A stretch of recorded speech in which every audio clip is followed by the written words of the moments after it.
I don't know if it's the string of particularly bad Disney sequels I had to sit through the last few days, or the fact that this might actually be a good movie, but 101 Dalmatians 2 Patch's London Adventure is actually kind of a good movie.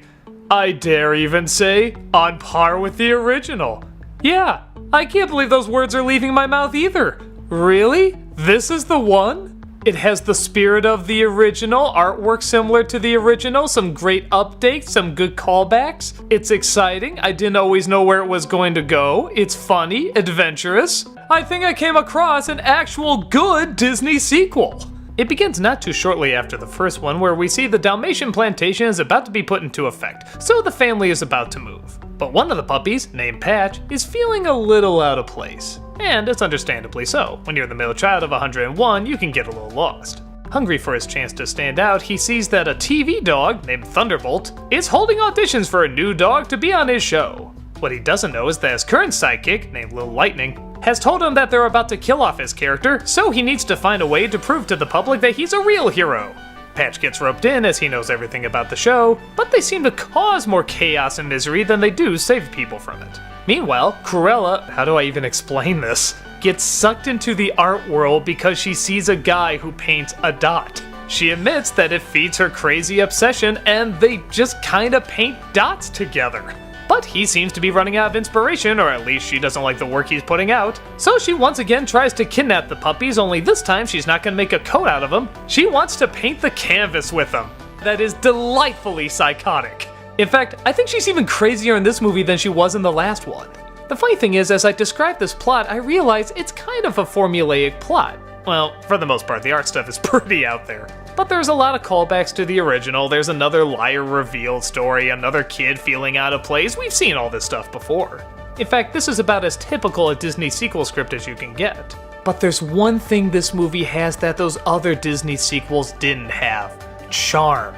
It's a charming movie. The characters are so likable. The comedy actually gets a few laugh-out-loud laughs. The pacing is never too rushed. The slow moments are perfectly slow, the fast moments are perfectly fast. The voice talent is especially good. That's Martin Short as the artist, he's really funny as Cruella's voice is hilarious, the hero dog is delightfully full of himself. Jason Alexander is another villain, that's a lot of fun.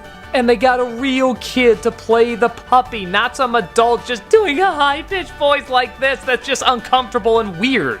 The artwork is also really great. These are some very distinct backgrounds that are very similar to the original. I like the original a little better because they were hand-painted and these are clearly computer, but they still look great. It can be extreme and over the top, but it can also be kind of subtle and delicate too. I guess the one thing that's missing from it is it doesn't feel quite as big as the original. I mean, the climax is another car chase, and it's just Cruella trying to catch the puppies again. There's even another scene where all the dogs bark to communicate. But in my opinion, the film makes up for it by having better comedy than the first. The first isn't especially funny, it's just cute.